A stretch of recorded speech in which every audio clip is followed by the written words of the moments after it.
Friends, ഈ ഫിലിമിന്റെ തുടക്കത്തിൽ കാണുന്ന പെൺകുട്ടിയുടെ പേരാണ് വാസന്തി. ഇവൾ ബീച്ചിൽ ഒരു സോഫയിൽ ഇരിക്കുകയാണ്. ഇവളുടെ അപ്പുറത്ത് ഒരാളും ഉണ്ട്. അയാൾ ബോധം കെട്ട് കിടക്കുകയായിരുന്നു. അങ്ങനെ ഒരാൾ വന്ന് ചോദിക്കുകയാണ് ഇതെന്താണ് സംഭവം. അവളൊന്നും പറയാൻ കൂട്ടാക്കാതെ അയാളെ കളിയാക്കി വിടുകയാണ്.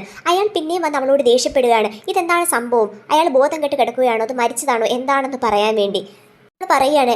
ഇതിന്റെ യഥാർത്ഥ കാരണം അറിയാമെങ്കിൽ ചേട്ടൻ എൻ്റെ സ്റ്റോറി മൊത്തം കേൾക്കണമെന്ന്. അങ്ങനെ അയാൾ ആ സോഫയിൽ ഇരുന്ന് ആ സ്റ്റോറി കേൾക്കാൻ തുടങ്ങി. അവിടെ ജീവിതകഥയായിരുന്നു അവൾ കാണിക്കുന്ന. അവളുടെ കുട്ടിക്കാലമാണ്. കുട്ടിക്കാലത്ത് അവളുടെ അമ്മ ഒരു വേശ്യയായിരുന്നു.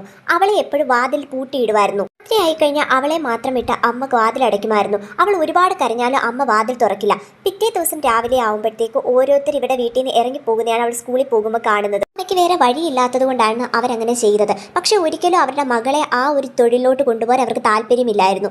ഒരു രീതിയിലൂടെ അവർക്ക് കിട്ടുന്ന പണം അവരുടെ മകളുടെ വിദ്യാഭ്യാസത്തിന് മാറ്റിവെക്കണമെന്നായിരുന്നു അവരുടെ. പക്ഷെ അവളെ ഇതൊന്നും അറിയിക്കാതെയായിരുന്നു ആ അമ്മ വളർത്തിയത്. അങ്ങനെ അവൾ ആഗ്രഹിക്കുന്ന എല്ലാ സാധനങ്ങളും അവളുടെ അമ്മയ്ക്ക് പറ്റുന്ന പോലെ വാങ്ങിക്കൊടുക്കുകയും ചെയ്തു. വാസന്തി വലുതായപ്പോൾ അവളുടെ അമ്മ അവളെ നഗരത്തിൽ വിടാൻ തീരുമാനിച്ചു. അവളുടെ പഠിത്തമൊക്കെ അവിടെ ആവട്ടെ എന്ന് വിചാരിച്ചു. അതൊക്കെ അവൾ ഏർപ്പാടാക്കിയിട്ടുണ്ടായിരുന്നു. പക്ഷെ അവൾക്ക് ഒട്ടും താല്പര്യമില്ലായിരുന്നു അമ്മയും ആ വീടും വിട്ടു പോകാൻ വേണ്ടി. അങ്ങനെ അവൾ നഗരത്തിൽ പോകാൻ വേണ്ടിയുള്ള ബസ് കയറി. അവളുടെ അടുത്ത് ഒരു പ്രായമുള്ള മനുഷ്യൻ വന്ന് ഇരിപ്പുണ്ടായിരുന്നു. അയാളുടെ പേരാണ് രാം. അയാൾ അവളോട് ചോദിക്കുകയാണ് നീ എവിടേക്ക് പോകാനാണെന്ന്. ആദ്യം അവളൊന്ന് സംസാരിക്കാൻ തയ്യാറായില്ല. അങ്ങനെ അവൾ കരയുന്ന കണ്ടിട്ട് പിന്നെ അയാൾ ചോദിക്കുകയാണ് നിനക്ക് പോകാൻ ഒരു ഇടമില്ലെങ്കിൽ എനിക്ക് നഗരത്തിൽ ഒരു ചെറിയ വീടുണ്ട്, എൻ്റെ കൂടെ പോരുന്നോന്ന്. ആദ്യം അവൾ തയ്യാറായില്ല. പക്ഷേ അയാൾ ബസ് സ്റ്റോപ്പിൽ ഇറങ്ങാൻ തുനിഞ്ഞപ്പോൾ അയാളുടെ കൂടെ അവളും പോയി. ഇടം മുതൽ വാസന്തിയുടെ ജീവിതം മാറി മറിയുകയായിരുന്നു. അങ്ങനെ അയാളുടെ വീട്ടിലേക്ക് അയാൾ കൊണ്ടുപോവുകയായിരുന്നു അവളെ. അങ്ങനെ അയാളുടെ കൂടെ അയാളുടെ വീട്ടിലെത്തി.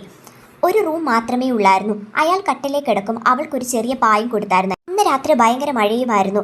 ആ വീട് മുഴുവൻ ചോരുന്നതുമായിരുന്നു. അന്ന് രാത്രി അവൾ ഉറങ്ങാതെ അവിടെ ഇരിക്കുകയായിരുന്നു. ആ നാട്ടിലെ ഒരു ചെറുപ്പക്കാരനായിരുന്നു ശംഭു. അവൻ ഇവളെ എപ്പോഴും ശ്രദ്ധിക്കുന്നുണ്ടായിരുന്നു. അവൻ കൃഷിയിടങ്ങളിൽ പോകുമ്പോൾ ആ കൂരയിൽ വന്ന് ഇവൻ ഒളിഞ്ഞു നോക്കുമായിരുന്നു. പക്ഷെ വാസന്തിക്ക് അവനോടൊരു താല്പര്യമൊന്നും ആദ്യമൊന്നും ഇല്ലായിരുന്നു. പക്ഷെ അവൻ ആ വീട്ടിൽ എന്നും വന്നു പോകുമായിരുന്നു അവൾ അറിയാതെ. പതിയെ രാമൻ ഒരു ദുഷ്ടനായി മാറുകയായിരുന്നു. അവൻ വാസന്തി എന്നും ഉപദ്രവിക്കുമായിരുന്നു. രാമന്റെ വീട്ടിൽ അവൾക്ക് രാവിലെ ഒരു ജോലിക്കാരിയുടെയും രാത്രി ഒരു ഭാര്യയുടെയും ജീവിതമായിരുന്നു. അങ്ങനെ അവിടെ മടുത്തിട്ട് അവൾ രാത്രി തന്നെ അവിടുന്ന് വിട്ടുപോവുകയായിരുന്നു. ആ സമയത്തായിരുന്നു അവളുടെ മുന്നിൽ ഒരാളെത്തി. ആരുമല്ലായിരുന്നു, ശംഭുവായിരുന്നു. ശംഭു അവളുടെ മുന്നിൽ ഒരു ജീവിതം ഓഫർ ചെയ്യുമായിരുന്നു. പിന്നെ ഞാൻ നന്നായി നോക്കിക്കോളാമെന്ന് അവൻ പറയുകയാണ്. വേറെ വഴിയില്ലാതെ അവൾ അവൻ്റെ കൂടെ പോവുകയായിരുന്നു. ഒരുമിച്ച് വീട്ടിലേക്ക് യാത്രയാവുകയായിരുന്നു. വരുന്ന വഴിക്ക് അവൾക്ക് വിശക്കുന്നെന്ന് പറഞ്ഞപ്പോൾ അവൾക്ക് ഭക്ഷണവും വാങ്ങിക്കൊടുത്തായിരുന്നു. വാസന്തിയെ ശംഭുവിൻ്റെ വീട്ടിലേക്ക് കൊണ്ടുപോവുകയാണ്. വാതിൽ തട്ടുമ്പോൾ തുറക്കുന്നത് അവൻ്റെ അമ്മയായിരുന്നു. ഈ പെൺകുട്ടിയെ കണ്ടിട്ട് ആദ്യം അവർ അതിശയിച്ച് നോക്കും. പക്ഷെ ശംഭുവിനെ പേടിച്ചിട്ടാവും ശംഭുവിനോട് ഒന്നും ഈ പെൺകുട്ടിയെ പറ്റി ചോദിക്കുന്നില്ലായിരുന്നു. രാത്രിയിൽ വാസന്തിയും ശംഭുവും ഒരുമിച്ചായിരുന്നു താമസിച്ചത്. അതിനുശേഷം അവൻ ഒരു സ്വർണ്ണമാല അവളുടെ കഴുത്തിൽ അണിയിക്കുകയാണ്. ഇന്നു മുതൽ നീ എനിക്ക് ഭാര്യയാണെന്ന് പറയും. ഏത് പെൺകുട്ടിയെ വിളിച്ചുകൊണ്ട് വന്നെന്ന് കേട്ടിട്ട് അയൽ വീട്ടിലെ ആൾക്കാരെല്ലാം കൂടി അവളെ കാണാൻ വേണ്ടി വരികയായിരുന്നു. കൂടെ ശംഭുവിൻ്റെ കൂട്ടുകാരനുമുണ്ട്. ശംഭുവിൻ്റെ കൂട്ടുകാരൻ ഇവളെ ഒളിഞ്ഞു നോക്കുന്നുണ്ടായിരുന്നു. അതിനുശേഷം ശംഭുവിൻ്റെ അടുത്ത് വന്ന് ചോദിക്കുകയാണ് ഇവളെ നിനക്ക് എവിടുന്ന് കിട്ടിയതാണെന്ന്, ഇവൾ ഭയങ്കര സുന്ദരിയാണെന്നല്ലോ എന്നൊക്കെ. ദിവസം ശംഭു വീട്ടിലില്ലാത്തപ്പോൾ ശംഭുവിൻ്റെ അമ്മ അവളോടൊരു കാര്യം പറയുകയാണ്. ശംഭു യഥാർത്ഥത്തിൽ ഒരു കള്ളനാണ്. ഒരു ജീവിതം വേണമെങ്കിൽ ഇവൻ്റെ കൂടെ ജീവിച്ചാൽ ഒരിക്കലും നടക്കില്ല എന്ന്. നീ എന്ത് വിശ്വസിച്ചായി കള്ളൻ്റെ കൂടെ ഇറങ്ങി വന്നേന്ന് ആ അമ്മ ചോദിക്കും. ശംഭുവും കൂട്ടുകാരനും പതിവ് പോലെ തന്നെ രാത്രി മോഷണത്തിന് വേണ്ടി പോവുകയാണ്. ഒരു ദിവസം അവൾ ചോദിക്കുവാണ് ഞാൻ നിങ്ങളുടെ കൂടെ വന്നോട്ടെ എന്ന്. സമ്മതിച്ചില്ല. പിന്നെ അവളെ കൂട്ടി അവളെ നടുക്കിരുത്തിയായിരുന്നു കൊണ്ടുപോകുന്നത്. പക്ഷെ ആ കൂട്ടുകാരൻ്റെ അശീലമായ സ്പർശനം അവൾക്ക് എന്തോ പോലെ തോന്നിയായിരുന്നു. അങ്ങനെ മോഷ്ടിക്കേണ്ട വീട്ടിലെത്തി. ശംഭു മോഷണത്തിന് വേണ്ടി കയറി. ഇവരെ രണ്ടുപേരെ പുറത്ത് നിർത്തിയിട്ടായിരുന്നു അവൻ പക്ഷേ അബദ്ധവശാൽ ശംഭുവിനെ പോലീസ് പിടിക്കുകയും ചെയ്തു. ആ തക്കത്തിന് അവൻ്റെ വണ്ടിയുമായിട്ട് അവർ രണ്ടും പോവുകയും ചെയ്തു. അവളുടെ താമസം കൂട്ടുകാരൻ്റെ ഒപ്പമാക്കി. ശംഭു ജയിലിലുമായി. കുറച്ച് ദിവസങ്ങൾ കഴിഞ്ഞപ്പോൾ ശംഭു ജയിലിൽ നിന്ന് ഇറങ്ങി വിവരം അറിഞ്ഞു. ശംഭു അവരെ തിരക്കി വരികയായിരുന്നു. പക്ഷെ ഒന്നും മിണ്ടാതെ അവൻ്റെ വണ്ടിയുടെ താക്കോലും എടുത്ത് അവൻ പോവുകയാണ്. അങ്ങനെ വാസന്തി ശംഭുവിൻ്റെ കൂട്ടുകാരനൊപ്പം ജീവിക്കാൻ തുടങ്ങി. അവർ ഹാപ്പി ആയിട്ടായിരുന്നു ജീവിച്ചുകൊണ്ടിരുന്നത്. ജോലിക്കൊന്നും പോത്തില്ലായിരുന്നു. അങ്ങനെ അവസാനം കയ്യിലുള്ള പൈസയും തീർന്നു.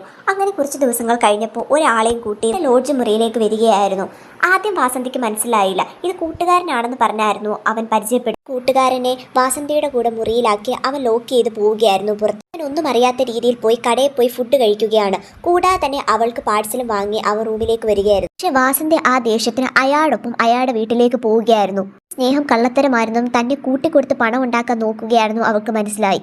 അതിന് അവൻ്റെ ആവശ്യമില്ലെന്ന് മനസ്സിലാക്കി അയാളുടെ കൂടെ അവൾ പോരുകയോട് പറയുകയാണ് നിനക്ക് എന്ത് ജോലി വേണമെങ്കിലും ചെയ്യാം, എപ്പോൾ വേണമെങ്കിലും പോകാം വരാം, ഒന്നും ഞാൻ ഇടപെടും. മനസ്സുകൊണ്ട് അവളുടെ ശരീരം വിൽക്കാൻ തീരുമാനിച്ചു.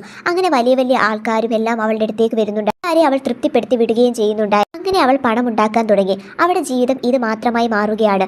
വലിയ വലിയ ജഡ്ജിമാരൊക്കെ അവളുടെ അടുത്തേക്ക് വരുന്നുണ്ടായിരുന്നു. മാർ മാത്രമല്ലായിരുന്നു, രാഷ്ട്രീയക്കാരും പാട്ടുകാരും, അങ്ങനെ അവരൊക്കെ സ്ഥിരം അവളുടെ വീട്ടിലെ സന്ദർശകരായിരുന്നു. കുറച്ച് നാൾ കഴിഞ്ഞപ്പോൾ അവൾ തന്നെ ചിന്തിക്കുകയാണ്, അമ്മ പറഞ്ഞ പോലെ പുറത്തു പോയി പഠിച്ചിരുന്നെങ്കിൽ തനിക്ക് ഈ ഗതി വരില്ലായിരുന്നു. രാമന്റെ കൂടെ പോയതാണ് പ്രശ്നമായതെന്ന് അവൾക്ക് മനസ്സിലായി.